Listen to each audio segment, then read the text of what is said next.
What's up, doll collectors, hobbyists, fabs, and besties? I'm Toya, an adult doll collector. Welcome to my miniverse. The holidays are right around the corner, and there are so many things I still want to do, but I don't want to stress about running out of time.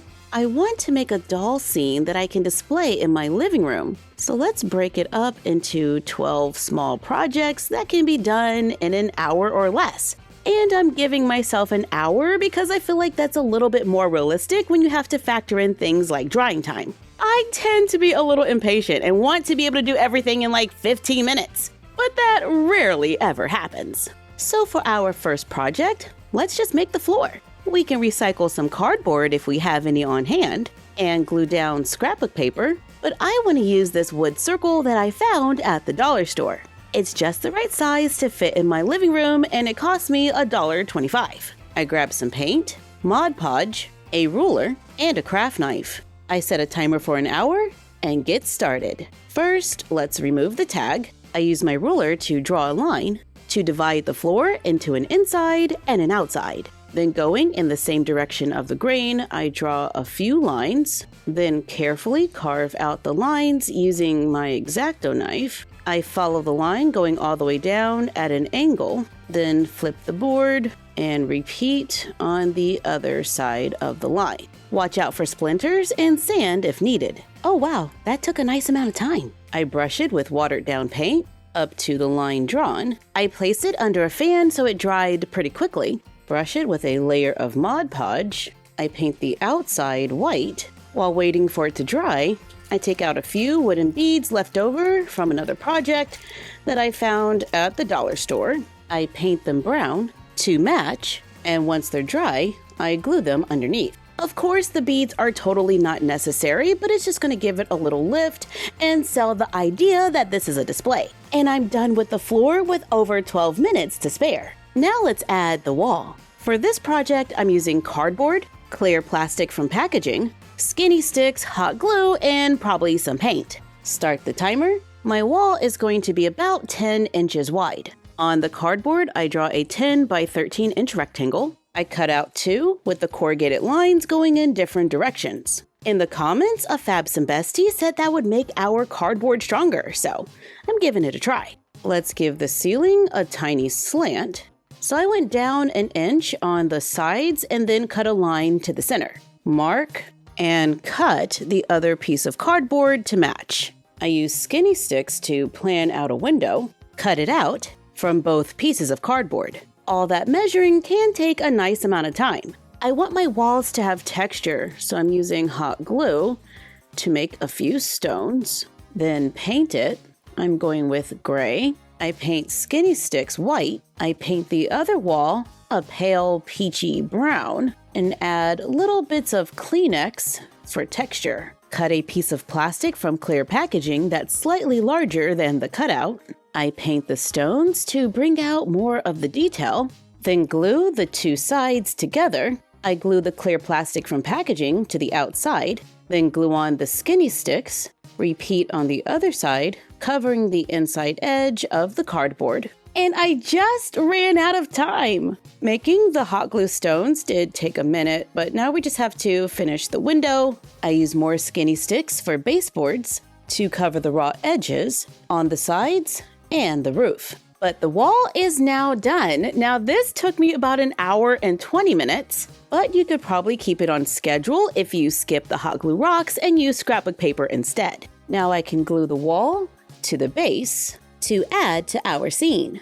Now let's add a tree, but I don't want it to take up too much space. So I cut a circle of paper to use as a guide. Let's use cardstock to make a paper tree. Set the timer and let's go. I take a piece of cardstock and fold it in half, measure it to the center of our circle, make a mark. I line the ruler up with the mark and trim off the excess, then place the ruler at a diagonal from one corner to the other. Cut on the line to make a few triangles. Make small cuts along the edge. Let's take the shorter pieces or the half pieces and glue them into the folded one. This is the same tree that we made in our Princess Switch video. I made 4 more, then glue them together, then turn the cut pieces in different directions. to give our paper tree just a little more shape.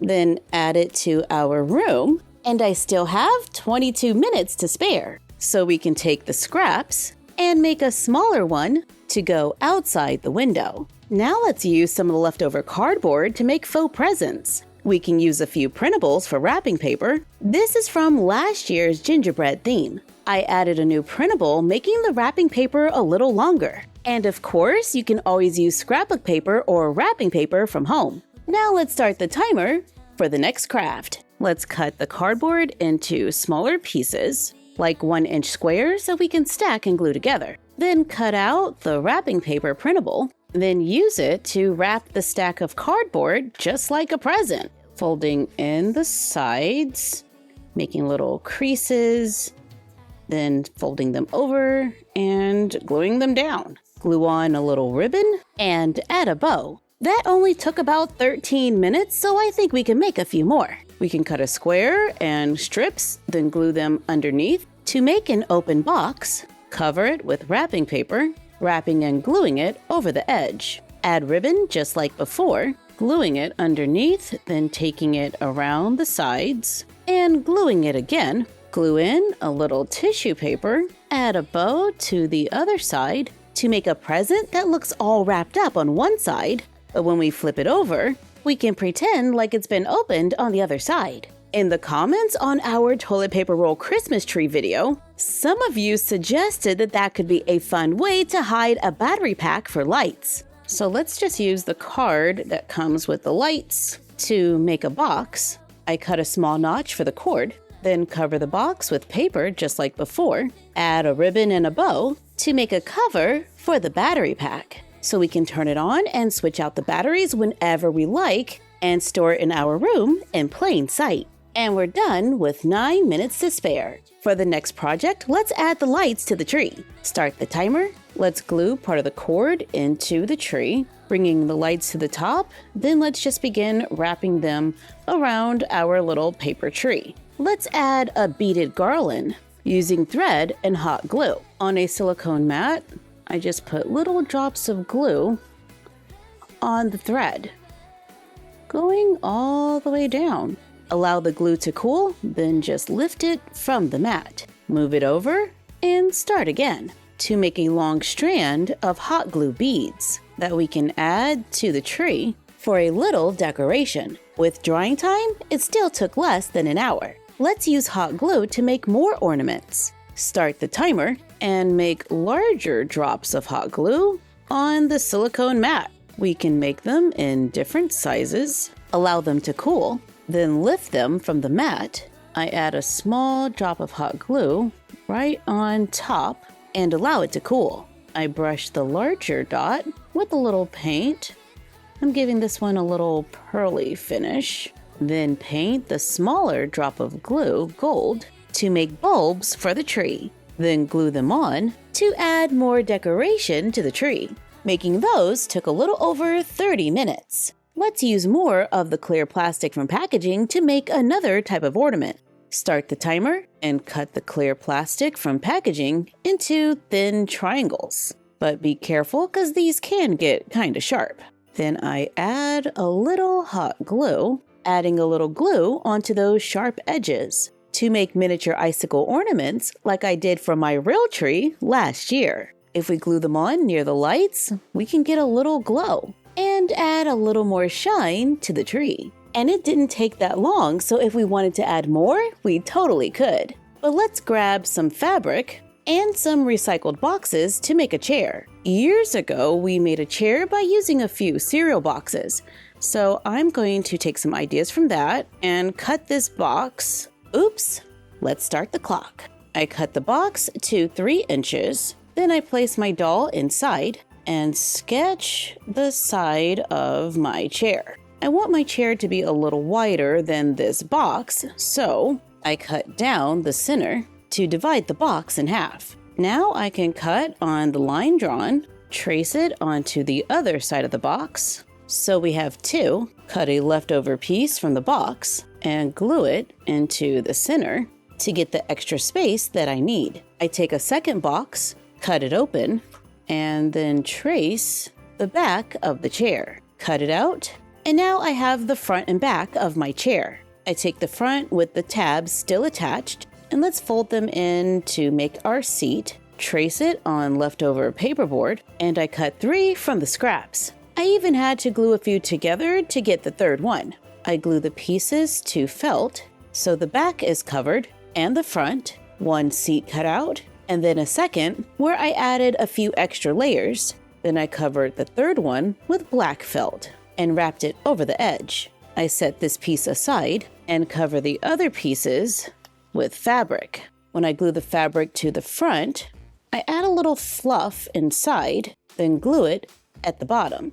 I cover the thin seat, then fold over those bottom tabs and glue the seat in place. Then glue on the back of the chair, cover the last cushion, then glue it inside. I take a wooden dowel and cut 2-inch pieces, glue them underneath for legs, then glue on the felt to cover the bottom. To make a chair with 1 second to spare, let's use the leftover piece of the wooden dowel to make a quick side table. Start the timer. Let's take a few wood cutouts. I stack and glue 2 together, then stack and glue a smaller set. I cut the leftover wooden dowel to 3 inches. I was going to glue it between these 2, but now I'm thinking, let's take a skinny stick and cut it into 3 pieces. Cut them at an angle and glue them onto the bottom. Glue the circle to the top, then paint it for a quick side table in less than 30 minutes. We have a lot of brown in this area, so let's break it up. I have some fluffy socks that we can cut up to make a blanket in no time. So the clock is running. I'm just going to cut the widest part of the sock and just get the color that I want, which is this mauve color. I cut the sock open. I add a line of hot glue near the edge, then press it onto my silicone mat and allow it to cool. Of course, you can sew and hem it if you like, but I'm going to glue mine onto the chair to cover some of my sloppy edges. So let's get some good folds and glue it in place. To sell the idea of it being a blanket just tossed in the chair. That took a little over 15 minutes. Let's go ahead and lean into this pink and brown vibe, grab some ribbon and lace, start the timer, and let's make our easy curtains. I cut a few strips of ribbon, fold over and glue the bottom edge, fold over and glue the top down to match the roof. Cut more ribbon, fold over and glue the ends, then glue it on top. Then let's glue lace onto the edge to make 2 curtain panels in about 20 minutes. I'm going to take a second to change the color of the walls just a little to soften the color before adding the curtains. Now let's add a quick rug. This shouldn't take long at all. I'm using a wide ribbon with snowflakes and a piece of felt. Let's cut the ribbon. I cut 2 pieces that I will glue together to make my rug. Carefully trim off the edge on one side on both ribbons. Then glue them onto the felt. Trim off the excess. Take the trim we cut off earlier and glue it onto the raw edges so it's finished all the way around and we can add it to our room. Since that only took about 15 minutes, we can cut out a printable or 2 to add a few more details to make a holiday display for the dolls, giving the dolls a cozy place to hang out anywhere in the house. Just enough space to curl up with a good book and a cup of hot cocoa. Thank you for joining us for a little crafting to make a Christmas scene in 12 crafts. That can pretty much be done in an hour or less. Like, comment, share, and subscribe. Don't forget to ring the bell and follow us on Instagram and YouTube at MyFroggyStuff and Bella of MyFroggyStuff on Instagram. And we will see you next time. Bye!